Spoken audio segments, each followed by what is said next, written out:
Today I want to touch on a point often overlooked. Obviously, when it comes to healing the ummah, what's the first thing that comes to your mind? The first thing that generally comes to one's mind is the ummah is suffering. The ummah needs help. And people want to, for example, donate. People want to help others, etc. All that is part and parcel of healing the ummah. Correct. However, what I want to touch on today is something which is extremely important, vital for us to understand. And we find that these lessons, bi'idhnillah, are derived from the Quran and the Sunnah of Rasulullah sallallahu alayhi wasallam.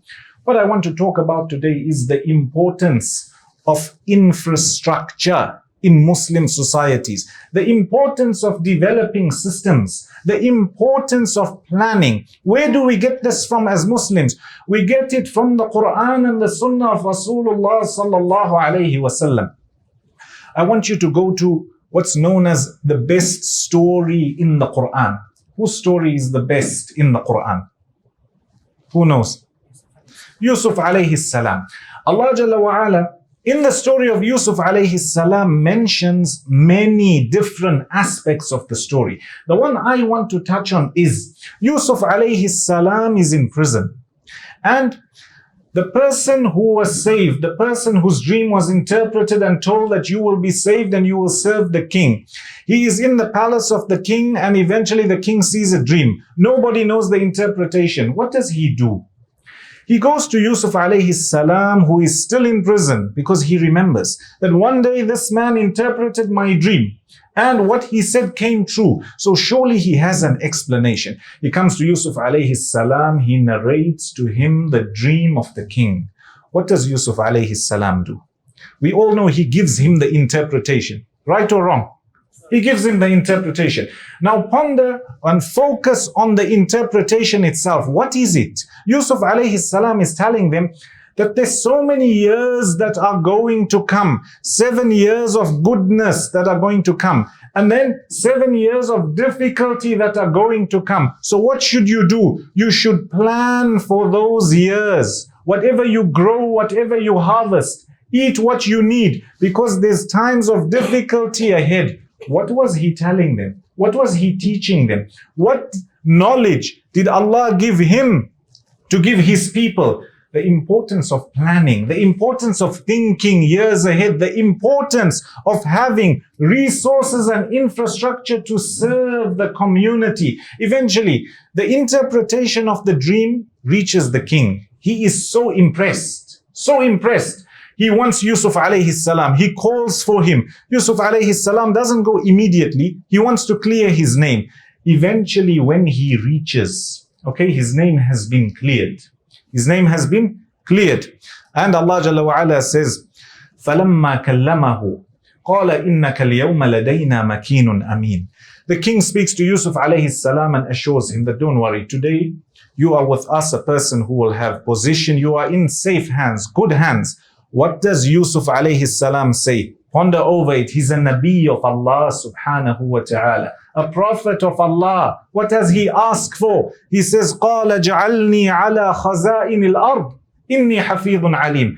Make me in charge of the treasures of the earth. What's that? In our terms, we could say a minister of finance, the person who sees the economics of the country. Who's asking for this? A Nabi of Allah subhanahu wa ta'ala. What does it show you? It shows you that yes, it's important to know our Islamic knowledge when it comes to your salah, the pillars of Islam, marriage, etc. But also when it comes to monetary matters, when it comes to economics, when it comes to planning. A Nabi of Allah is telling a king, make me in charge of this. Why? Inni hafidhun alim.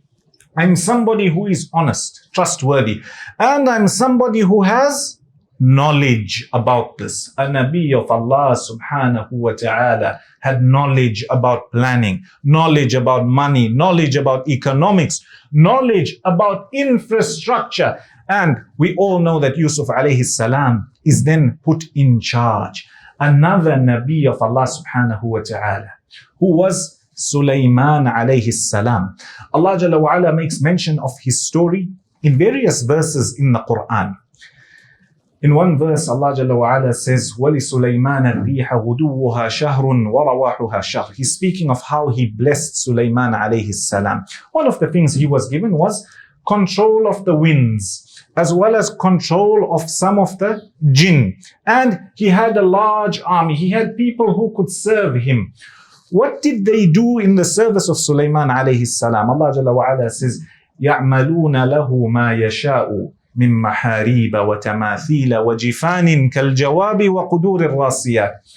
These workers of Sulaiman alayhi salam, those who were under his authority and control, some of the things they did, they used to build maharib. Some of the scholars mention the meaning of maharib. Some say masajid. Others say these were buildings which were not castles. Take a moment, ponder. A Nabi of Allah subhanahu wa ta'ala is ordering those below him to build what? To build infrastructure. يَعْمَلُونَ لَهُ مَا يَشَاءُ مِن مَحَارِيبٍ. Go through Tafsir al-Tabari, Tafsir ibn Kathir and others. See what they mention when it comes to maharib. Then Allah Jalla wa Ala says, وَجِفَانٍ كَالْجَوَابِ وَقُدُورِ الرَّاسِيَاتِ. He says, He ordered them to make, in our terms, wells or ponds where the water can be gathered. What's this? This is the ability to save resources. You know, there's water, it rains, there's rivers. We need to use it as an ummah. How do we use it? We need to first get hold of it. We need to save it. And this helps, bi'idhnillah, in your day-to-day life. It helps when it comes to bringing a family together, a community together, an ummah together. Dawood alayhi salam, Allah Jalla wa Ala says, he was a pious worshipper of Allah. He had his ibadah. He used to judge between the people. What special knowledge was he given, or what skill was he given? Allah says, وَأَلَنَّا لَهُ الْحَدِيدِ. We made steel soft for him. He was able to work with his hands. He's able to make something. He's able to add value for himself as well as those around him. Yes, we know the stories of the Anbiya alayhimus salatu wassalam. There's many different lessons we take from them, but a lot of the times we overlook these points. We overlook these extremely, extremely important points. This is what helps a society to function. This is what helps a community to function.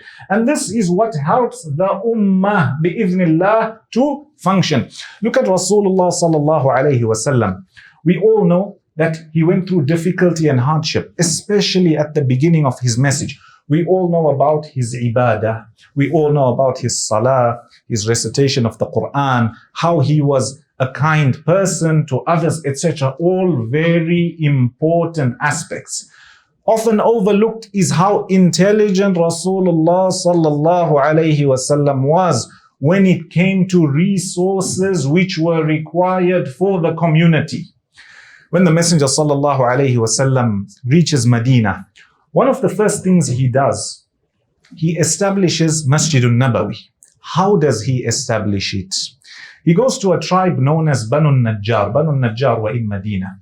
And he tells them, the hadith is in Sahih al-Bukhari, he says, Thaminuni, which means, he says, oh, Banu Najjar, give me your price for this piece of land. Give me your price for this piece of land. What did he want to do? He wanted to buy the piece of land and convert it or make a masjid on that piece of land. And this is where Masjid al-Nabawi is today. Look at how the Messenger sallallahu alayhi wasallam realized and knew that for the community to come together, for activities to take place in the masajid, for the people to be close to one another, we need this infrastructure. We need it. It has to be present. When the Messenger sallallahu alayhi wasallam came to Medina, we all know that initially they faced difficulty when it came to water.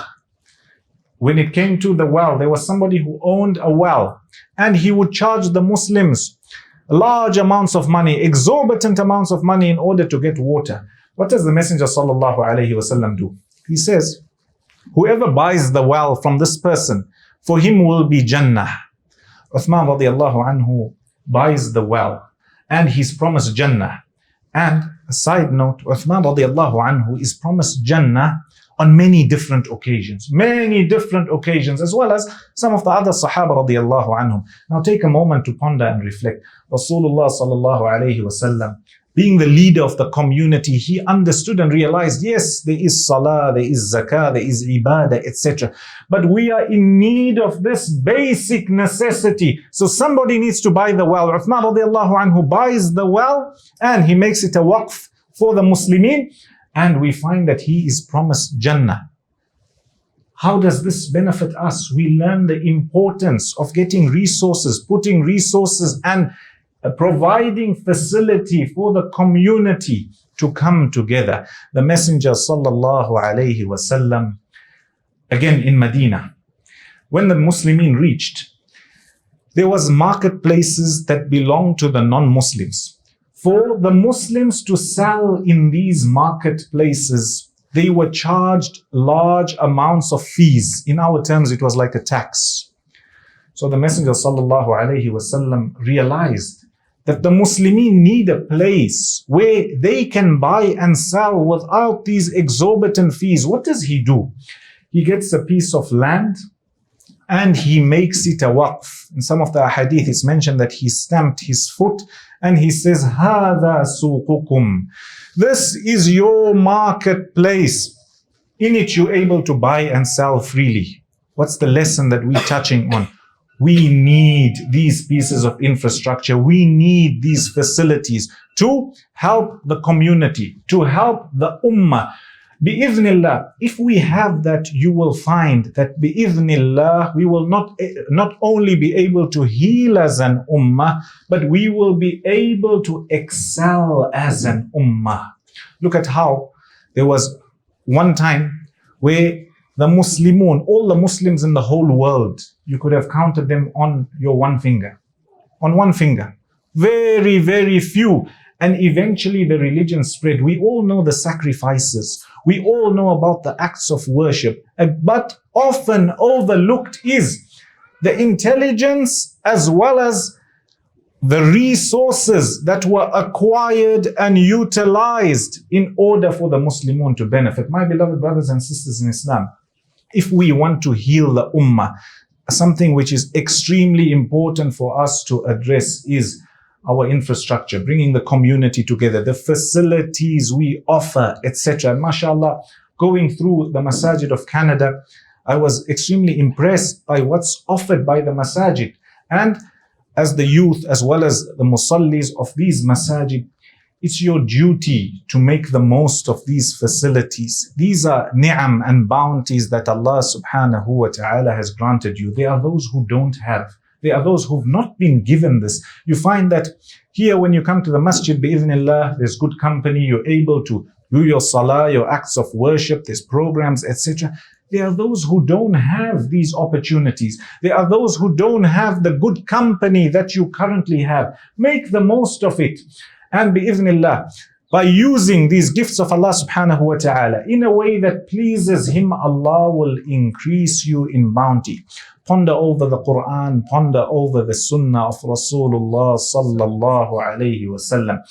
In them, revelation, you will find the solution to all our problems, every single thing that you face, whether it's on a personal level, family level, masjid level, community level, as a country, as an ummah. Bi'idhnillah, you will find the solution to all these problems in the Quran and the Sunnah. Allah Jalla wa Ala describes this Quran as being a blessed book. And He says one of the reasons the Quran was revealed is so the people ponder and reflect over its verses. Make time for the Quran, extract lesson from the Quran, and implement these lessons in your life. The last point I'd like to end on, especially for the youngsters.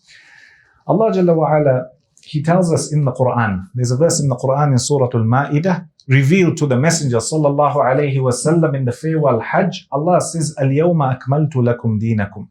Today, which was in the farewell Hajj, He says, I have completed your deen for you. So the religion is complete. A lot of us use the verse when it comes to responding to those who may be bringing innovation, etc., into the religion. Correct. However, another way of looking at the verse is, this means any contemporary mas'ala that comes up in our circles, especially when it comes to industry, when it comes to monetary matters, when it comes to business, because this is the chapter of fiqh that carries on expanding and expanding and expanding. You find that there will always be a solution and an answer in the Quran as well as the Sunnah of Rasulullah sallallahu alaihi wasallam. What's the point of us as Muslims quoting the verse, saying we believe in the verse, but when something contemporary comes up, we look for the answer and the solution in everything other than revelation. Part of being a firm and strong believer is to acknowledge that whatever contemporary mas'ala, anything new that's come up, even in today's time, there is always an answer for it. Allah and His Messenger have given us the answer. It has to have come to us because the deen, Allah promises that it's complete. And we find that as the scholars go through the Quran as well as the Sunnah, there are principles which are extracted. And using these principles, these rules, they are able to derive rulings. Allah Jalla wa Ala mentions this in the Quran. He says there's a group of people who are able to derive these rulings. So as Muslimin, as youngsters, be proud of the deen of Allah subhanahu wa ta'ala. Whether you're looking into business or industry, whatever it may be, your religion has given you guidelines, and brilliant guidelines befitting for a person to be able to live comfortably in this world, for them to have peace when it comes to their deen as well as their dunya. I ask Allah subhanahu wa ta'ala to grant you all goodness. I ask Allah subhanahu wa ta'ala to make us from those who are attached to the Quran. May Allah subhanahu wa ta'ala forgive us all and gather us in the highest part of Jannah. Ameen. Wa sallallahu wa sallam wa baraka ala nabiyyina Muhammad wa ala alihi wa sahbihi ajma'in.